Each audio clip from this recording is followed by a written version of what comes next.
بسم اللہ الرحمن الرحیم۔ لاکھوں کروڑوں درود و سلام محمد مصطفیٰ صلی اللہ علیہ وسلم اور آل محمد پر۔ میں ہوں عمر دراز گوندل۔ پاکستان کے اندر آج سپریم کورٹ کے ایک جج نے استعفیٰ دیا ہے اور اس استعفے کو لے کے مختلف آراء ہیں۔ مثلا بہت سارے لوگوں کا خیال ہے کہ استعفیٰ دیا ہے تو آپ نے اپنے اوپر لگنے والے الزامات کی توثیق کر دی ہے۔ بہت سارے لوگوں کا کہنا یہ ہے کہ آپ کو سامنا کرنا چاہیے تھا۔ بہت سارے لوگوں کا کہنا یہ ہے کہ آپ کو بہت ساری چیزوں کا اندازہ ہی نہیں ہے ان کے خلاف کیا کچھ ہو رہا تھا، اور اصل میں جس طرح سے ان کے خلاف ایک پلان تھا وہ پلان کا ان کو اندازہ ہو گیا تھا، انہوں نے وقت سے پہلے اس پلان کو ناکام بنایا تو کہ ان کو نکالنے کا فیصلہ ہو چکا تھا، نکالنا ہے تو ان کا ٹھیک ہے، میں کم از کم اس تضحیک یا تذلیل کا حصہ نہیں بننا چاہتا، تو وہ باعزت طریقے سے نکلے اور چلے گئے۔ اب اس میں وہ یہ لوگ تجزیہ یہ دیتے ہیں کہ دیکھیں انہوں نے آج اپنی سپریم جوڈیشل کونسل کے اندر جو کچھ چل رہا تھا وہاں پہ مفصل جواب جمع کرایا۔ اس کا مطلب ہے ان کے پاس جواب تھا، اپنا دفاع موجود تھا، لیکن چونکہ کچھ اور پلان تھا اس پلان کو انہوں نے ناکام بنایا۔ یہ اپنی جگہ کے اوپر، لیکن میں نے آپ کو بتایا تھا آج پاکستان کے اندر ایک نیا دروازہ کھول دیا گیا ہے۔ اب پاکستان کی عدلیہ کا پیغام بڑا واضح ہوگا کہ آپ ہمارے ساتھ چلے، نہیں چلیں گے تو ہم آپ کے ساتھ جسٹس مظاہر علی اکبر نقوی والا حال کریں گے۔ وہ کیا ہے؟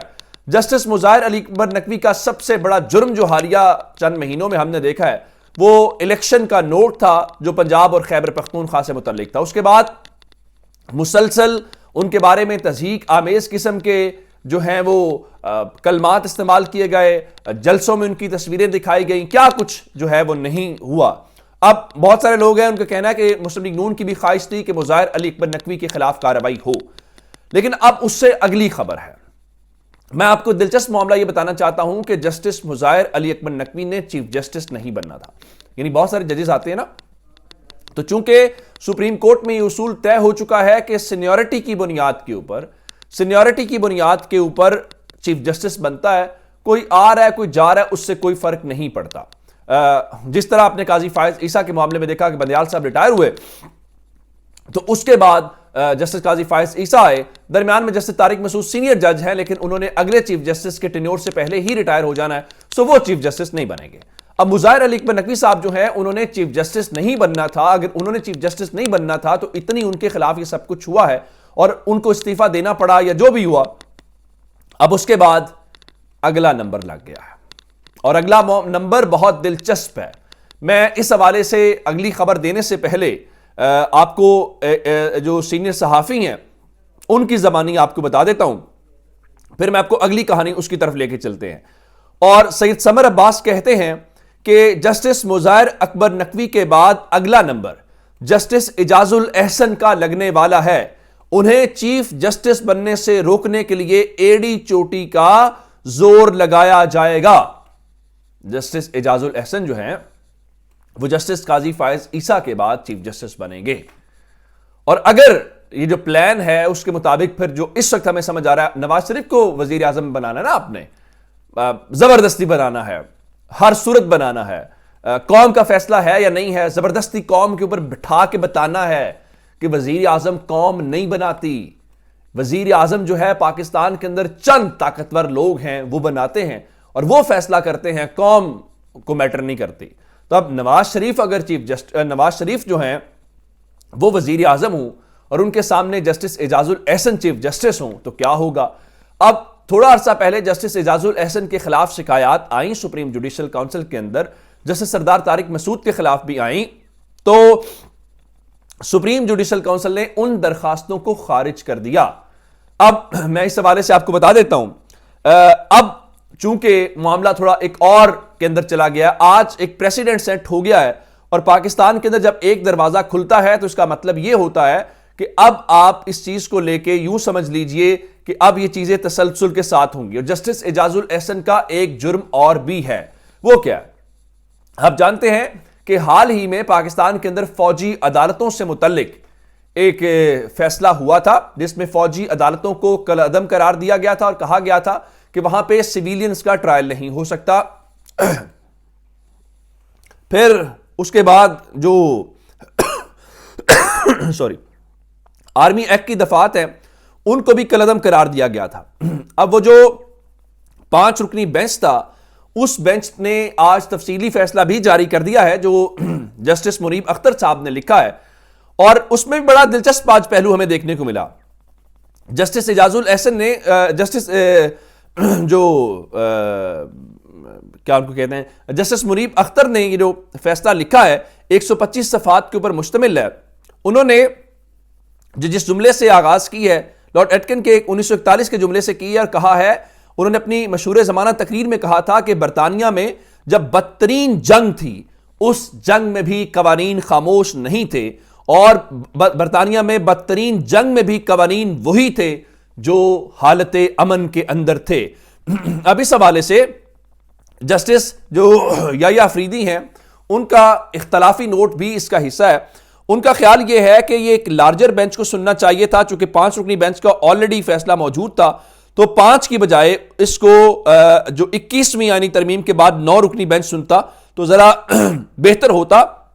وہ 50 سال قبل ایک فیصلے کا حوالہ دیتے ہوئے بتاتے ہیں اور اس کے اصول کا انہوں نے ذکر کیا. خیر وہ اپنی جگہ کے اوپر ہے. آپ حیران اس بات کے اوپر ہوں گے کہ جسٹس یحییٰ افریدی نے لکھا اپنے فیصلے کے اندر, جو انہوں نے نوٹ لکھا ہے کہ 9 مئی ملزمان کا سول عدالتوں میں قانون کے مطابق ٹرائل ہونا چاہیے. ایسے کوئی شواہد نہیں ملے کہ مظاہرین نے دفاع پاکستان کو نقصان پہنچانے کی کوشش کی ہو. اب یہ فیصلہ جو ہے میرا خیال ہے کہ جسٹس اعجاز الاحسن صاحب جو ہیں ان کو لے کے شاید ایک ان کے حوالے سے بھی یہ ہوگا کہ آخر یہ کیسے ہو سکتا ہے. اب جسٹس اعجاز الاحسن کے حوالے سے یہ چیزیں ہیں, اور مظاہر نقوی صاحب کے وہ استعفے کے اوپر میں نے بھی آپ کو بتایا 2023 کی تاریخ تھی, تو ان کے سیکرٹری نے صدر صاحب کو ایک اور مراسلہ بھیجا ہے اور کہا کہ غلطی سے یہ 2023 لکھا گیا تو اس کو 2024 سمجھ کے آج کی تاریخ سے ہی اس کو کیا جائے, قبول کیا جائے. اور پاکستان کی عدالتیں یہاں پہ تو کرتی ہیں. لوگوں نے آج کہا, کسی نے یہ بھی لکھا کہ سپریم کورٹ کے شاید ججز کو بھی انصاف نہیں مل رہا اور سپریم کورٹ کے ججز بھی ریٹائر جو ہے وہ ہو رہے ہیں. اچھا ایک اور میں آپ کو دلچسپ واقعہ بتانا چاہتا ہوں.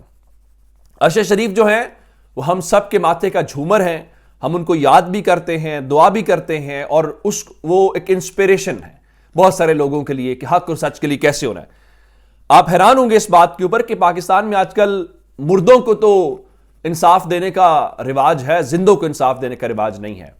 آپ نے جنرل مشرف کا مسئلہ حل کر دیا, آپ بھٹو صاحب کا سننا چاہتے ہیں. ارشد شریف صاحب پاکستان میں تھے تو ان کے اوپر زمین تنگ کی گئی اور وہ ملک سے باہر چلے گئے. اب اندازہ کریں کہ لاہور اسلام آباد ہائی کورٹ نے ارشد شریف کی حفاظتی ضمانت کا کیس سماعت کے لیے مقرر کر دیا ہے, اور اس کے بعد ان کے خلاف کیسز کون سے ہیں ان کی تفصیلات کی فراہمی جو ہے اس کو سماعت کے لیے مقرر کر دیا گیا ہے. چلیے کل اس کو آپ ڈسپوز آف کر دیں گے اور ساتھ بتائیں گے کہ جی جناب دیکھیں ایک اور کیس کم ہو گیا. لیکن اس دوران پاکستان کی سپریم کورٹ قاضی فائز عیسیٰ صاحب کو سب کچھ یاد ہے, ہر کیس نمٹانا ہے. اب ان کو کافی مہینے ہو گئے ستمبر کے بعد آئے ہوئے, لیکن قاضی فائز عیسیٰ کو شہید ارشد شریف کا کیس یاد نہیں آیا, اور وہ کیس وہ ابھی تک نہیں لگا سکے. بالکل ٹھیک ہے, یہ عدالتوں کا معاملہ آپ دیکھیں نا کہ عدالتیں خود اپنے آپ کے ساتھ کیا کر رہی ہیں. پشاور ہائی کورٹ نے فیصلہ سنایا, الیکشن کمیشن کو حکم دیا کہ پاکستان تحریک انصاف کو بلے کا نشان الاٹ کیا جائے. اس پہر جب آپ ویڈیو دیکھ رہے ہیں آپ کو پتا ہے کہ پشاور ہائی کورٹ کے اس فیصلے کو سامنے ہونے کے باوجود الیکشن کمیشن نے ابھی تک پاکستان تحریک انصاف کو بلے کا جو انتخابی نشان ہے وہ الاٹ نہیں کیا. اب بلے کا نشان ہوگا, پریشانی تو ہوگی, اور بلے کا نشان آیا اور اس نے اپنے نتائج سنانا شروع کر دیے. نواز شریف لاہور سے نکلے, NS 130 کے اندر ان کا ڈاکٹر یاسمین راشد کے ساتھ مقابلہ ہے, اور نواز شریف نے ایک محفوظ حلقے کا انتخاب کیا اور وہ ہے NA-15 مانسہرہ. اب NA-15 مانسہرہ جو ہے یہ کیپٹن صفدر کا جو علاقہ ہے, مریم نواز کا جو سسرال ہے. اب وہاں پہ جو مقابلے میں تحریک انصاف کے امیدوار ہیں اعظم سواتی صاحب, ان کے کاغذات نامزدگی بھی مسترد کیے گئے کہ نواز شریف کی جیت کوئی شک شبہ نہیں ہونا چاہیے. لیکن آپ کو پتا وہاں کیا ہوا؟ حبیب اکرم صاحب وہاں پہ پہنچے, NA-15 اور NA-14. NA-15 سے جو نواز شریف کا حلقہ ہے انہوں نے پوچھا کہ اس بار ووٹ کس کو کریں گے. آپ کو پتا ہے کہ کتنے فیصد لوگوں نے تحریک انصاف کا نام لیا؟ 56%، 56% نے اس حلقے سے جہاں نواز شریف خود الیکشن لڑ رہے ہیں، تحریک انصاف کے امیدوار کے کاغذات بھی مسترد کر دیے ہیں لوگوں نے کہا 56% نے کہا تحریک انصاف کو ووٹ دیں گے، اور اس کے مقابلے میں اس کے آدھے لوگوں نے بھی نون لیگ کا نام نہیں لیا، صرف 22% لوگوں نے کہا کہ مسلم لیگ نون کو ووٹ کریں گے۔ چلیں دوسرے حلقے میں چلتے ہیں، یعنی 14 یہاں پہ تحریک انصاف کا ووٹ مزید بڑھ گیا، 56% سے 57% ہو گیا۔ چلیں مسلم لیگ نون کا بھی بڑھنا چاہیے، تحریک انصاف کا 1% بڑھا، مسلم لیگ نون کا 2% کم ہو گیا، جو 22% تھا وہ 22% سے کم ہو کے 20% کے اوپر چلا گیا۔ یہ وہ وجوہات ہیں جس کی وجہ سے آپ الیکشن سے بھاگتے ہیں، اور آج جب الیکشن کمیشن کے حوالے سے فیصلہ آیا تو اسلام آباد میں کیا ہل چلتی ہے، اندازہ اس بات سے کریں کہ نگران وزیر مرتضی سولنگی جو ہیں وہ بھاگے الیکشن کمیشن گئے، اور الیکشن کمیشن سے انہوں نے جا کے ملاقات بھی کی۔ اب اس ملاقات میں وہ کیا نتیجہ نکالتے ہیں اس کا بھی پتہ چل جائے گا۔ اب ذرا اگلی خبر سن لیجئے، نون لیگ بیچاری کے ساتھ کیا ہو رہا ہے۔ نون لیگ کے ساتھ ہو یہ رہا ہے کہ آج بلاول زرداری لاہور میں ان جیسا ہی ایک ولیمہ نما جلسہ کر رہے تھے، اور انہوں نے وہاں سے بتایا کہ انتخابات سے بھاگنا نون لیگ کی جو ہے وہ ایک عادت بن چکی ہے، اور ان کا ہم ہر صورت 8 فروری کو الیکشن کرائیں گے، اور انہوں نے کہا کہ شرکاء اینڈ پہ جو ہے وہ کھانا ضرور کھاتے ہوئے جائیں۔ لیکن مسلم لیگ نون اتنی لیٹ گئی ہے، اس حد تک چلی گئی ہے، ذرا سن لیجئے کہ مسلم لیگ نون کی جانب سے جو آج سپریم کورٹ کا فیصلہ ہے، جو پرویز مشرف کی سزائے موت برقرار رکھی گئی ہے، اس کے اوپر نہ تو کوئی آفیشیل سٹیٹمنٹ دی گئی ہے نواز شریف کی طرف سے، مریم نواز، کسی بھی اعلیٰ سطح کے، اور ایون پارٹی کو چپ سی لگ گئی ہے۔ اگر آپ اقتدار کے لیے اتنے لیٹ جائیں گے تو پھر آپ کو شکوہ کس سے کریں گے؟ اپنا بہت سارا خیال رکھیے گا، خدا حافظ۔